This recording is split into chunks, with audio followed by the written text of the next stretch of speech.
definitely want in a sale, you want this buyer to, if they're buying the company, then they're buying the warranty. This is a key component of who takes the warranty.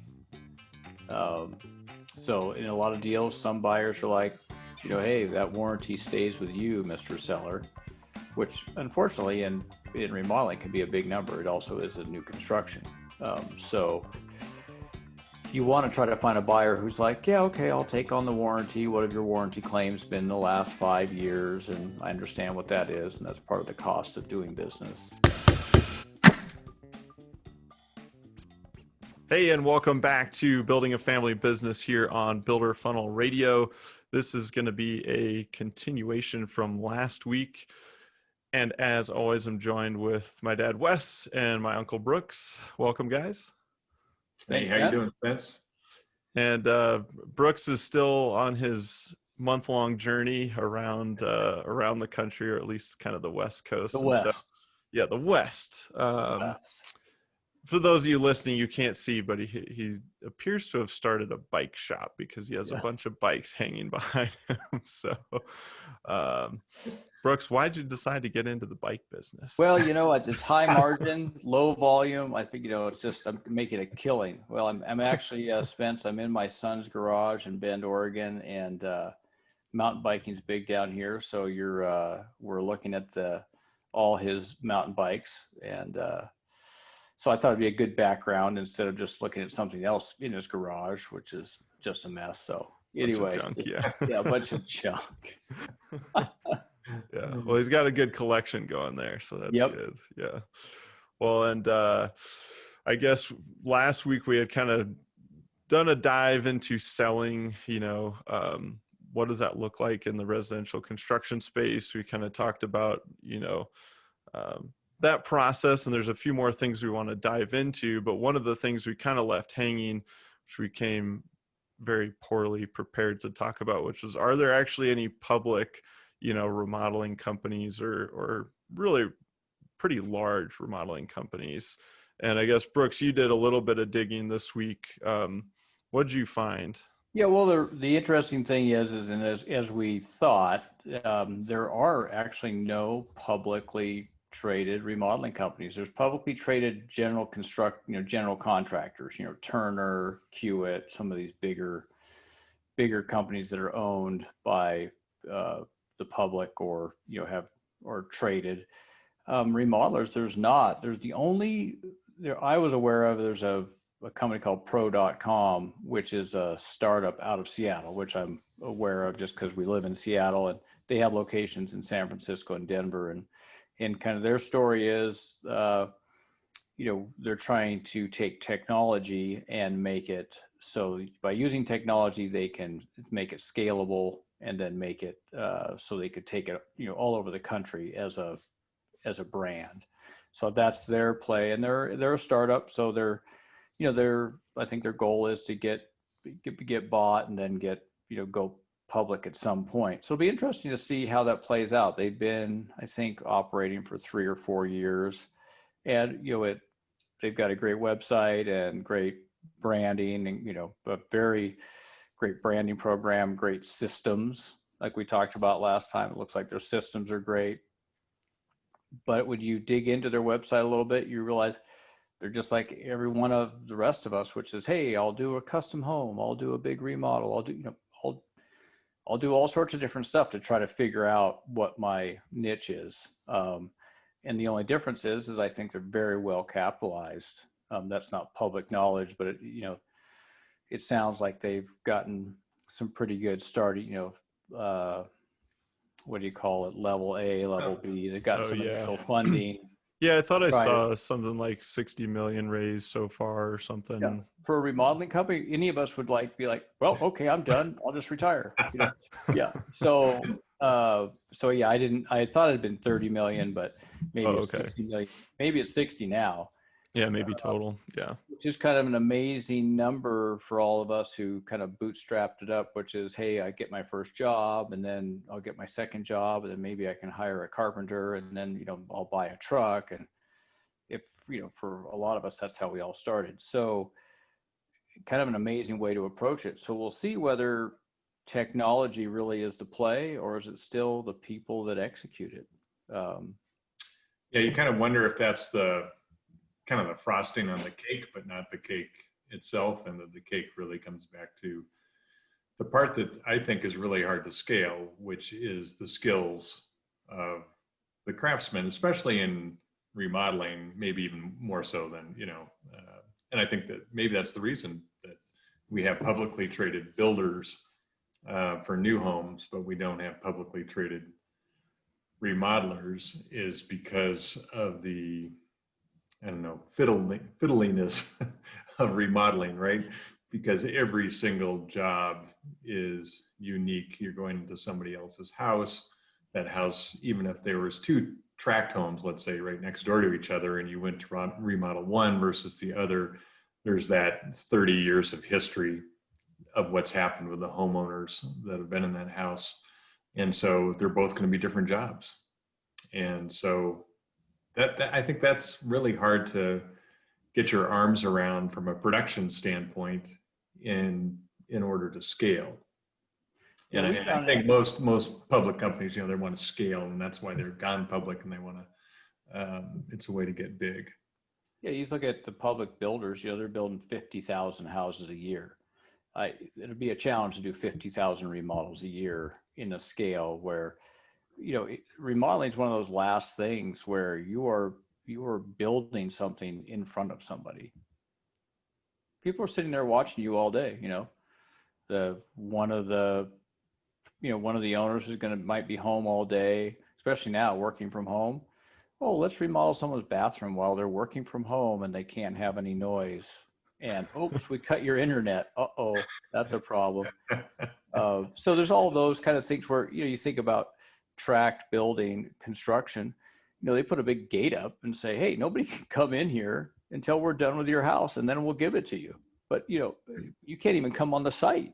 So I think there's a lot of different things. Like Wes said, there's craftsmen, there's a shortage of craftsmen. So how could you get enough craftsmen to do remodeling, number one? And then how do you scale it when you're having to interact with every client every day and you just can't charge enough? Yeah.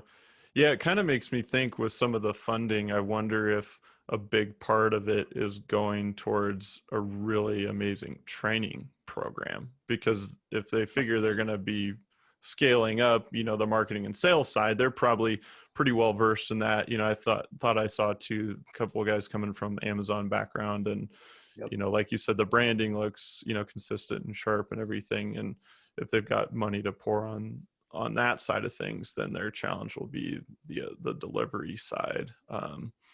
So I don't know, maybe there's some tech there with kind of learning management systems and some of those types of things, but I don't know. It'll be a big challenge. So it'll be interesting to see, how it goes. Yeah. I do think the place that can help, obviously, is where we've found things where if you have an app and it just helps the flow of communication and information about scheduling and changes. And so I think that it can really help on the communication piece. I could see where that would be a big plus. Whether that's enough to give you a big edge, or I don't know that it really still allows you to scale because of the tradesman aspect. So yeah, I guess that'll remain to be seen. I hope they're successful at it. It would be great. It would be great for the consumer. I mean, I just was working with a friend of a friend who is on their second contractor in a big full house remodel, and just not going well. I mean, the first contractor stole some money, didn't finish the job. Second contractor's been on the job for a year, not going well, and it's just like, as a reputable contractor, it makes all of us cringe when you hear this. You're like, you worked so hard to get a job, and then these other jobs, you're like, how did that person even get that job and did so poorly and then stole? And but a lot of times consumers do not spend time doing their due diligence, or they buy on price. Yeah, you definitely see that a lot. Sorry, go ahead, Wes. Oh, no, I was just going to chime in on that. I think remodeling is one of those industries where we do struggle with reputation just because it is such a hand-built product, and there's opportunity for so many different things to go wrong. And so, we completed a major remodel about a year ago, and the thing that I was looking for with our remodel was honesty. Just straight shooter, someone, because I knew there would be problems, right? Just from my background in the industry and so on. And this will not go smoothly from start to finish. I know that that's baked into the cake. So what I really want is someone who will be honest and forthright through the whole project, and then we can deal with anything. And if you don't have that, then there's many problems will ensue. But I think that's one of the things that remodelers struggle with overall. Well, I think we do. And we often, when in our business, people would come to us like, oh, I wish I'd come to you first, or they'd go with somebody else. They'd come back and say, oh, I wish I'd gone with you guys. And we're like, yeah, we wish you had too, because we could have used the job. And, now you've wasted. We had one person come to us to have a basement done, and they said, no, I think it was a $50,000 basement or something. And they said, no, that's too expensive. And they went away, and they came back a year later and said, well, I gave this guy $40,000, and, they has come back out, and he basically thrown some stuff around, maybe framed in some stuff, put in maybe a couple grand worth of stuff, and taken their 40,000, and there's like empty liquor bottles down in the basement. And the person's like, well, I only have 10,000 left. What can you do? We're like, no. Yeah. Again, over 10 grand or 15 grand, which I understand is a lot of money. But it's just people shop, and we're even more conditioned now, I think, with Amazon to shop on price, or Costco. And it's, remodeling, it's not something you want to shop price on too much. Well, and I know our topic today is not marketing, but right. But we do have to remember that as remodelers, if we don't give people a reason not to buy on price, that's right. What they'll buy on, because they're not conditioned to understand the other things that they should be considering and buying on. And right. And truly, they say that the studies have shown that only, I think, 10% of buyers are truly price buyers, and that's what they're going to buy on. No matter what you show them for other reasons, they're still going to buy on price. The other 90% are persuadable, and if you take them through a process. So anyway, probably is a subject for another podcast. Another day. Yeah. Another day. We want to sell this business today. Come on. Let's sell it. Well, let's get back to that in a second. I had looked up kind of the list. I was trying to find public companies too, like you were, Brooks, and I think I landed on it's either like a top 500 or something. I think Qualified Remodeler puts out a list or something. And it seemed like there's definitely a few companies that get bought out by private equity firms. So I'd imagine there's a lot of big private equity firms that hold fairly large remodeling companies, but they either, maybe that firm is public, but there's just the remodeling company is one of 20, 30, 50 companies in that mix. Or they just stay private. And I saw there were quite a few, like you said, maybe roofing companies are kind of big, even commercial remodeling companies. And then it was like 1.6 billion was the top guy. Then it went to like 700 million. And then, it starts to drop off pretty quickly. And so I think for a lot of the reasons you guys have kind of talked about, it's just such a personalized, custom, unique process and experience for each individual customer. And it's makes it tougher to scale. I think there's a good point, Spence, and thanks for bringing that up, which is that there is private equity, and that you could, as a sale, you could position yourself to have to be attractive to get bought by private equity or a hedge fund or something like that. And then, because they're going to buy your sales volume, they're going to buy the reputation and the repeatableness of the business. And roofing companies are big ones for that. Siding companies are big ones for that. Window companies, very specific. General remodelers, it's hard to see those. We were, I think when we were doing 10 million in remodeling, we were in the top 100 remodelers in the country. tells you how quickly it drops. So these roofing very guys, siding fast. guys are across 4 or 5 states. They're doing, 1.6 billion, 700 million, and then it drops so fast. Yeah. I would imagine I'd have to go back and look at the list, but it's probably only 10 or 25 that are north of 100 million, and then probably everybody's under that. Yeah. Everyone's under that, and they're just, regular guys just trying to make a living, and they're not doing, if you're doing 20 or 30 million as a remodeler, you're knocking it out of the park. Yeah. Yeah. Well, let's maybe shift gears back to that original conversation of buying and selling and trying to figure out, hey, if you have a business, we kind of talked about who the potential buyers are and maybe uncovered a potential new one today, which is maybe a private equity firm. But, if you're going to sell, what do you think are kind of some of those great situations where, you can find a good scenario where you're putting yourself in the best spot to sell, maybe not only at the right price, but what other components of the deal are involved to make like that whole package more advantageous for the seller? Wes, do you have any initial thoughts on that?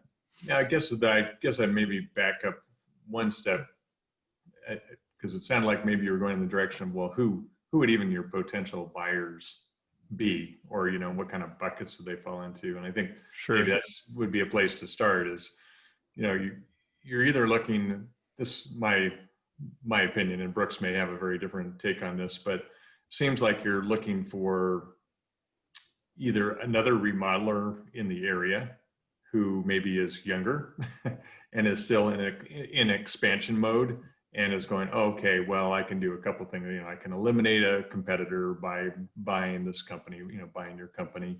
I can expand my market. Or, maybe I can pick up this person's systems, this guy. Or the staff. Or the staff, right? Yeah, exactly. We've talked about tradespeople and all of that. And so hard to find. And so maybe you've actually got employees on payroll that are highly skilled that your buyer doesn't have access to in your marketplace for whatever reason. So I think lots of times it can be another remodeler who's looking to expand. It could be a builder who is looking to expand into remodeling to help broaden, spread his risk a little bit. Could be another potential. Or it could be someone who's looking to get out of they've been working in big business or something else, and they're looking to have some independence and move into a totally different space. And I think, I think those two broad buckets are kind of where you'd be looking for potential buyers. And I think the latter bucket, someone who's looking for independence, is totally changing industries. In some ways, is probably your riskiest. I would think buyer, so that depending on who your buyer is, I think will have a big impact on how you structure your deal. So anyway, but would say it was your question really about how to structure deals, Spence? Yeah, and I guess in thinking about, like where I think we've been going with all of this is, hey, this is a unique business, which is probably one of the reasons sales don't happen that often. And I think a secondary reason that they get passed down so often too. It's tend to be family oriented, but then it's an easier transition there. But yeah, if you don't have that option, which I think we've talked about in other episodes, and you're actually looking to sell to a buyer, then yeah, I guess how do those deals look? And we can pick one example. Sure. If you feel like they're going to be pretty different, No, I know. I think generally they fall into some broad categories. I think one of the most common ways that you see is, you're going to sell and you're not typically selling stock in your company, or you're not selling the stock to somebody else, or, depending on how you have it structured, or shares in a LLC or anything like that. Because you're really not passing on liabilities, typically in a sale. So typically what you'd want to do is, the sale would probably have two components. You'd have a component of I have some assets I want to sell. So maybe I've got some trucks, some equipment, tools and things like that. And then I also have a book of business that seems to be, ongoing. I'm doing about, $5 million a year or $4 million a year. It's been very consistent. I can show that to you on my books. I've got a sales system, and so that has some value around it. And usually it would be some sort of a multiple of your net operating income. And so you can certainly do some research in your area and see if there's any multiples around remodeling sales for, what's the multiple for your NOI? So is it 2 times NOI or 5 times NOI? And that of course will become a big negotiation piece of the sale. So that's 2 pieces. I'm selling you a bunch of assets. Maybe I'm just going to sell you $100,000 worth of assets or something. And you can put that on a note if you want, or they can pay you cash. And then you've got this value of the ongoing business piece, which is some multiple of net operating income. And once you arrive at that number, then that also can become part of a down payment and a note that can be paid off over a certain period of time. And typically I would try to take as many of your chips off the table as possible. Absolutely. Up front. So you do want to make it fairly short term. So maybe a couple of years. I would go beyond 2. Yeah, I think 2 would be the outside limit, because you can't control what's going to happen in the marketplace. You can't control what's going to happen with that business. I guess the only sorry, before you go on there, yeah, go ahead.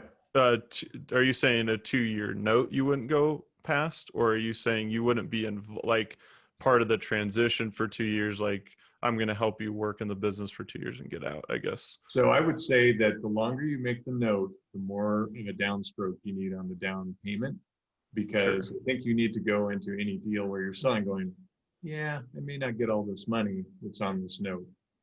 And you have to be okay with that, because that happens a lot in business sales. So, you got a 5-year note, you got, 50% down and 50% on a note, let's say, and it's a 5-year note. Payments go along pretty good for 2 years, 2.5 years, 3 years, but something happens with the buyer and the payments go away, and you're not going to ever collect on that note. Yeah, I would definitely kind of think in terms of, get as much down as you can get. I would take, in my case, I would take less money overall, more down, just to get some cash, because the chances of getting that whole note is, like Wes said, very small, very small. One way to look at it too is you can just handicap your years of payments. So if you say, well, I'm 98% sure I'll get my first year of payments, and 80% sure I'll get year 2, and I'm 50% sure I'll get year 3, and 25% sure year 4. So, and then multiply that by what those payments would be and go, okay, well, is that enough? Is that enough? Am I going to be okay with that? Because that's very, very realistic for something that could happen that way. Yeah, if you only get 75 or so percent of your initial, sale price. So get as much as you can down, keep the term as short as possible. One thing that can impact whether you get paid or not is if you do, one thing we have discussed, whether you have a employment contract. So, the new buyer, depending on who the buyer is. So let's say it's a competitor. They may say, hey, Spencer, we want you to stay on and run it for 2 years. And you have an employment contract for X amount of dollars. Well, by the fact that you're in the business running it, everything's going to go along pretty smoothly. That kind of puts you close to 100% that you're going to get your payments in addition to your salary during that period of time. And then the drop off could potentially happen once you step out. But chances are good you're not going to get an employment contract that's going to last past 2 years, and you wouldn't want one. Really. No, you need to be moving on. You need to let whoever's buying that business do their thing. And in remodeling, I think in a year, you could have transferred all the knowledge you needed to transfer. I mean, someone, a lot of employment contracts for big companies are 2 years or something, but in a remodeling company, I mean, gosh, after a year, if I was buying a company, after a year, I'd want that other guy gone. Like, okay, got it. I'm ready to go. But it depends your experience level. Right. I mean, you might get a great situation where there's another remodeler says, hey, I just want you to stay on as the GM, and you're going, and I want to continue working and I really enjoy this work, but I do want to cash out. Right. I need to convert, I need to liquidate some of this asset that I have, and, for other purposes. So it sounds like as the seller of the business, you guys are advocating for, I guess you'd be looking at, probably just market value of equipment and that sort of thing, tools, but then valuation is a negotiating point. And then terms are the other big one. Are you getting more down, less down, or how many years? So it sounds like you guys are advocating for, obviously you'd fight for as much valuation as you can get, but it'll probably settle around, somewhere in the middle probably, and then shoot for more down, even if you have to take a slight hit on valuation. Am I understanding that correct, or would you add anything to that? Are there other big components of the deal? I think that would be my take on it. And I think also the employment contract enters into it too, if that's something that's important to you. Either your guys are both in agreement about that. Yes, you want to continue working and they want you to continue working, then that's great. That's a win-win. And that has some value in that, because you maybe want to keep your health care going, or continue funding, your 401k, or, some of these other things that will be part of your longer term strategy. So that can be part of the whole negotiation too. Brooks? The other thing we haven't talked about is that you definitely want, in a sale, you want this buyer to, if they're buying the company, then they're buying the warranty. This is a key component of, who takes the warranty. So in a lot of deals, some buyers are like, hey, that warranty stays with you, Mr. Seller, which unfortunately in remodeling can be a big number. It also is a new construction. So you want to try to find a buyer who's like, yeah, okay, I'll take on the warranty. What have your warranty claims been the last 5 years? And I understand what that is. And that's part of the cost of doing business. And if they're buying the company, then that insurance will stay in place. And, because you have to have your insurance ongoing. So you really want to make sure that they're assuming all the liability for warranty and you're off the hook. Because let's say they go out 5 years and then the business folds, and then there's a warranty claim in year 7. You don't want to be there. You've been retired for 7 years and all of a sudden a warranty claim comes back and somehow sticks to you. So you definitely, warranty is a huge component of it. And we ran into this several times when we bought the construction business from our parents. Our dad was very sure that he stuck the warranty on us. And so that was part of the deal, but we took a discount on price because of that. But it was a big, we built, I think when we bought the company, at that point we built 2,000 homes. So we were assuming the liability of warranty on potentially 2,000 homes. So yeah, that's a lot. Yeah. So you really want, that's a good point. You want to know how many projects or homes are, are what's the exposure within that, that time frame.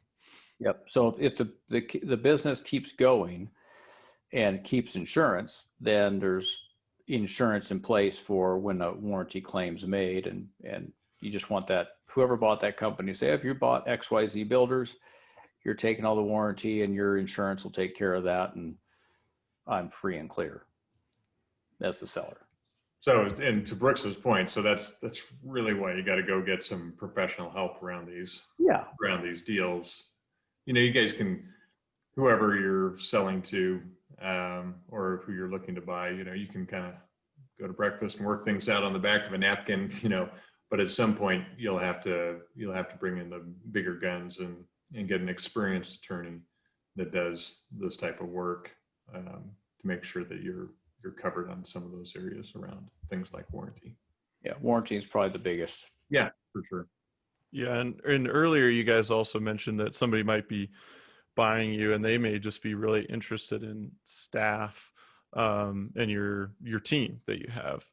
So Brooks, do you think that, especially right now where people are really looking for good people, does that just get factored into the overall valuation because there's no way to guarantee that staff will stay if you There's no sell way and all to that? guarantee any of that. So you're really, valuation is part of your NOI or EBITDA or something like that, and you're going to, as a buyer, you're going to assume that you're going to lose some staff just through attrition as you make a change like that. As a seller, you would be trying to keep all your people in place and try to encourage them to stay, and that's going to be part of how you manage the just the mechanics and of how you make that transition. If you do a good job, everyone's like, oh yeah, this is great. The new buyer's great. I'm really happy. I've been here 10 years. I'm staying, but it's pretty fluid. Yeah. So I don't think you could really, unless you had every employee under an employment contract, I don't think there's any guarantee you can give to that buyer. No, not at all. But I think as a buyer, you do want to kind of know the staff of the company that you're acquiring, and kind of know, if it's at all possible, what their thoughts are. The last company that we bought, one of the key employees thought that he was going to be buying the company, so he didn't stick around. So we had to replace him. But that's just one of those things where us not understanding some of the key players. So you need to understand the staff that's coming over and what their long-term aspirations are, right, and what they're thinking. And that maybe they're thinking they're going to retire in a couple of years, and maybe they don't want to stick in the remodeling space. Who knows? So anyway, that's just part of your due diligence. So on the flip side, I think we've been kind of running down this conversation assuming a lot of people want to build their business to sell or transfer it or figure out what to do with it. What about the people out there right now that maybe haven't thought about buying a company as a way to grow? Brooks, is that something that you guys ever looked at as you were scaling up to, I think you said you got to about 10 million, or did you guys just look at growing through marketing and sales and your systems and everything? We just looked at growing through marketing and sales. The barrier to entry to the remodeling space is so low. I mean, if you've got good skills and you've got some aptitude and you're willing to work hard, you can start a remodeling business. A couple grand, lease a truck, and get a job from a couple people at church, and you're on your way. So I think just through sales and marketing, you can grow your business. So I would be hesitating to think that you could find someone, that as a buyer, you'd want to buy someone's remodeling business. I mean, you're not going to be willing to pay that much. You're not going to pay a couple $1 million or something, or, although if someone had offered me that, maybe I would have sold it. I tend to agree with Brooks on that one. If you're looking at expanding through acquisition, I think typically, well, you've got some issues to consider that are softer issues that will impact the value of really what you bought. And I think, one of them is the culture piece. So, and that's been proven in lots of different industries where companies gobble up other companies and they think that's just going to seamless. They're just going to add that revenue in, but the culture is radically different between the two companies. And so that causes disruption. People leave either in the old company or the new company. And so that has an impact, of course, on profitability, on revenue. So that's one thing to think about. Is it easier to grow organically, with your own culture and all of that in place, or do you really want to go buy somebody else and then have to work through their culture piece for your company as you assimilate them in? Because it's very rare that you just leave a company alone, right? Oh, sure, we're not going to change a thing. This is, rock solid.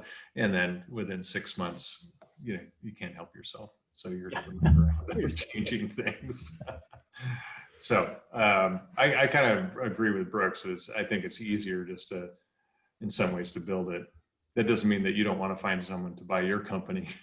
Right. But in terms of your own expansion, Sure. I push more towards building it. So let's walk through a potential scenario and see if there's any like reasons we can pull out that you would want to go down that path. So let's say you're looking at a target acquisition. That company's doing maybe 1.5, 2 million. Let's just call it 2. And so if we're looking at a sale price, I'm just going to spitball and you guys can tell me where I'm way off here. But let's just say NOI, good target company is shooting for 10%. I think is what we've talked about for industry standard, maybe 8 to 12 or somewhere in there. So we'll call it 10. So that's maybe 200 grand after owner's salary. And then you're looking at valuation plus equipment for a purchase price, right? So maybe so it's some multiple. Is that going to be? Let's just use 3x. Just 3x. Okay, so it's 600 grand for the valuation, and then 100 for or I don't know. Brooks, you would know better for tools, equipment. Tools and equipment, or every van out there is going to be, they would have spent 30 grand on it, and it's worth 5 grand. So let's say it's 100 grand in tools and equipment because it's all depreciated, and so unless they're running brand new equipment. So you got 700 grand total. 700 grand. Okay, so you're going okay. That's a potentially what I'd have to pay to bring in this business that's in theory running at a $2 million run rate. I guess, Wes, what would be the first few things where if you were going to structure this deal and move forward with it, that you would really be honing in on and going, okay, I want to make sure X, Y, and Z are in place. And then I would look at this. Yeah, well, first we talked about it before, but you got to start with financials. So what are their financial controls? Do they have regular statements?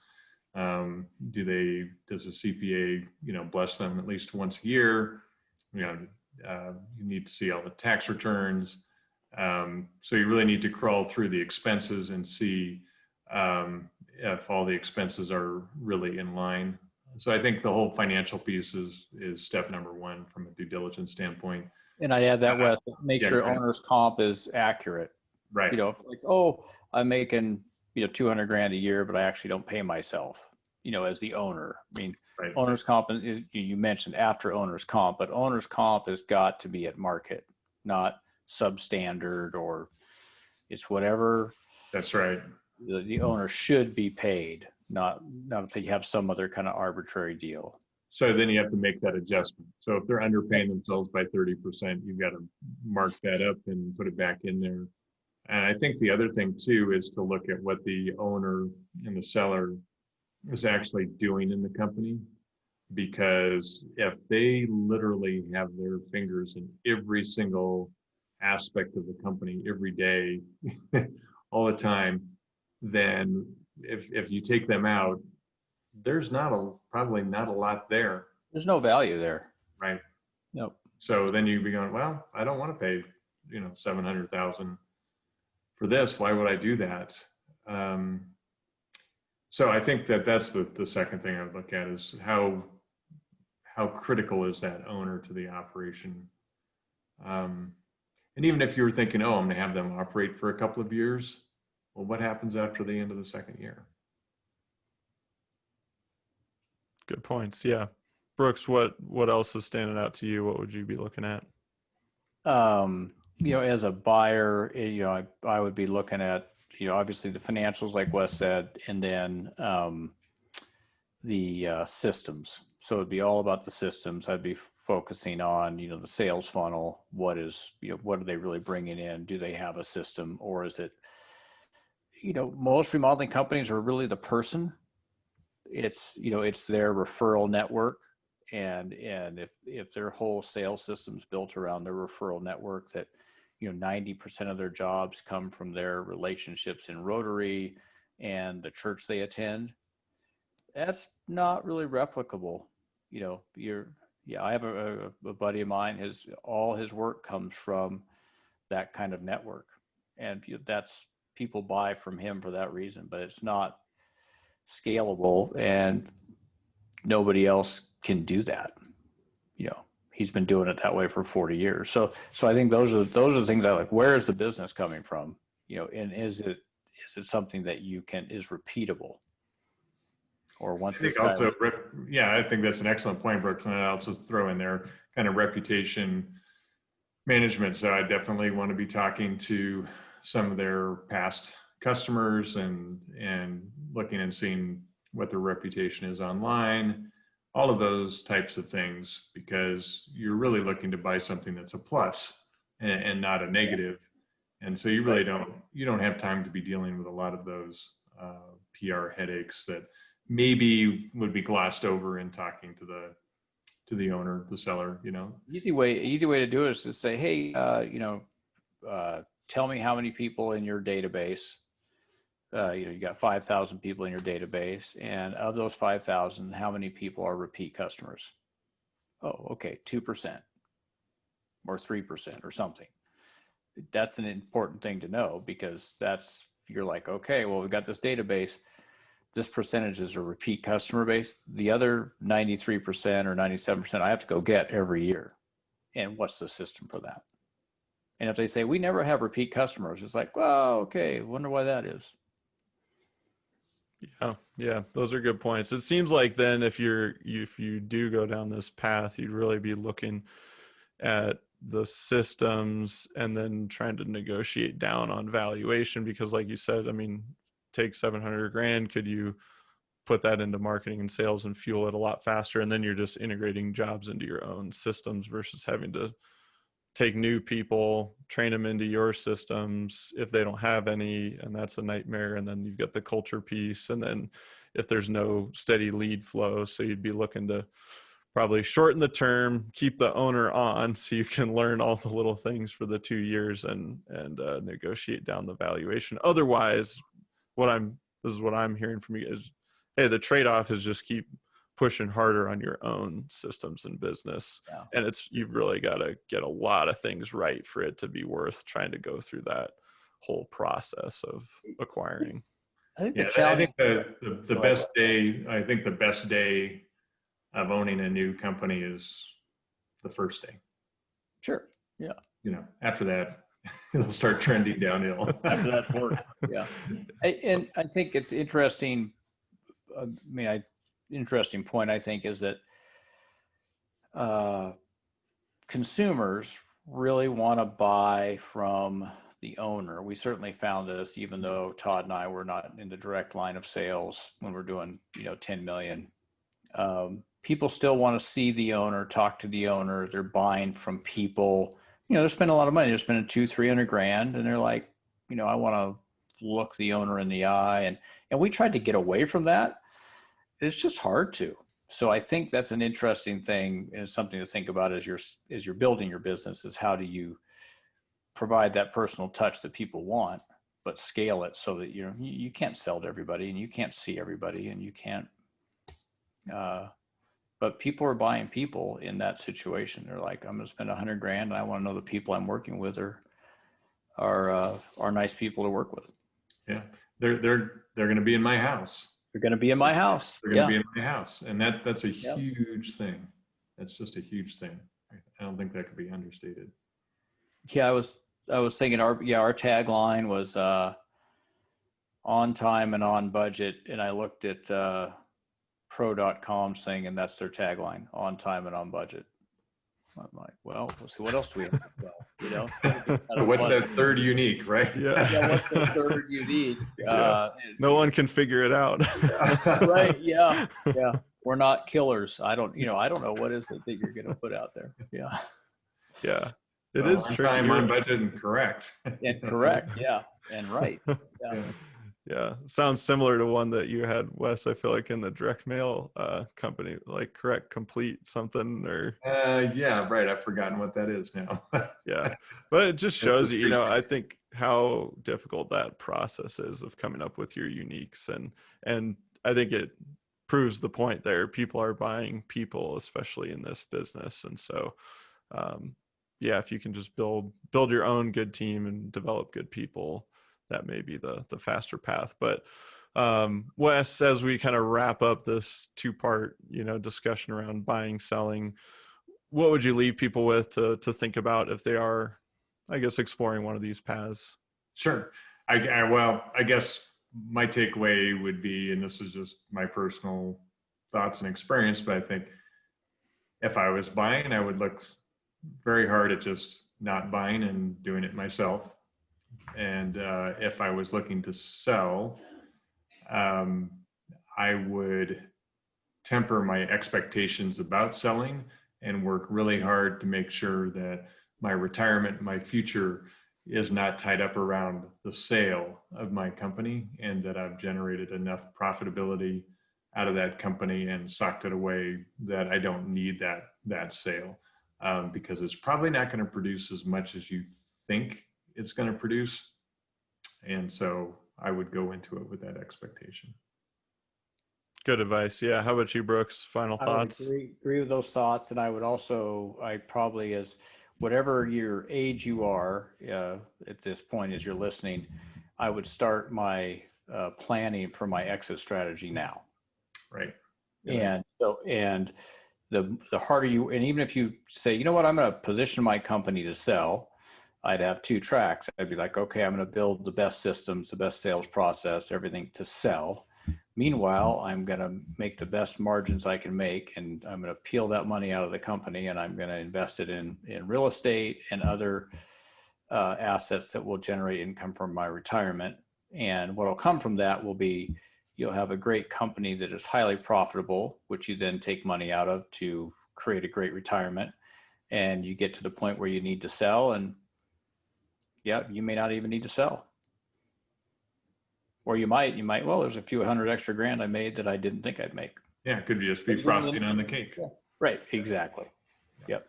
Yeah. And I think that's a really good point, because even through our scenario, you know, if you're running at 2 million and you do get a 3x valuation, which may be tough to get, you know, you're looking at 600 or 700 grand. And so, yeah, Not enough to retire on. Yeah, not enough to retire on. So yeah, start peeling it away, like you said. Well, thanks guys. I think this has been good. And hopefully for you guys listening, hopefully it added some clarity if you were thinking about buying or selling. And good luck making the next moves and take those next steps of planning now. The planning starts today. So thanks guys. We'll see you next week here on Builder Funnel Radio.